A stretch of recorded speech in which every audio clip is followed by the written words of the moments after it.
സ്നേഹമുള്ളവരെ, ഇന്നത്തെ വായനയിൽ രണ്ട് തരത്തിലുള്ള ദൈവവിളികൾ നാം കാണുന്നുണ്ട്.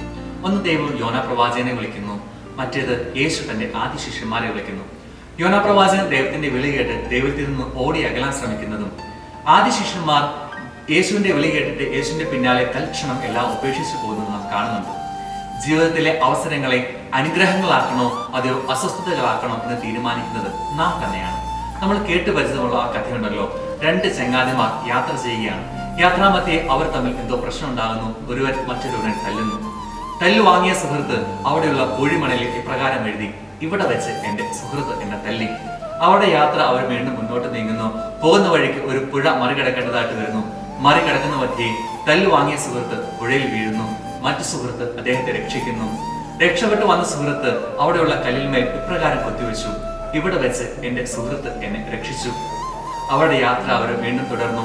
യാത്ര അവസാനിക്കുമ്പോൾ ആ തല്ലു കൊടുത്ത സുഹൃത്ത് മറ്റു സുഹൃത്തിനോട് ചോദിക്കുന്നുണ്ട്: എന്തുകൊണ്ടാണ് ഞാൻ നിന്നെ തല്ലിയപ്പോൾ അത് നീ പൂഴിമണ്ണിൽ എഴുതുകയും ഞാൻ നിന്നെ രക്ഷിച്ചപ്പോൾ അത് നീ കല്ലിൽ കൊത്തിവെക്കുകയും ചെയ്തതെന്ന്? മറുപടിയായിട്ട് ആ സുഹൃത്ത് ഇപ്രകാരം പറഞ്ഞു: പ്രിയ സുഹൃത്തെ, പൂഴിമണ്ണിൽ എഴുതുന്നതെല്ലാം ഒരു ചെറിയ കാറ്റിൽ മാഞ്ഞു പോകും. കല്ലിൽ കൊത്തി നോക്കുന്നതാകട്ടെ ഇന്നും നിലനിൽക്കും.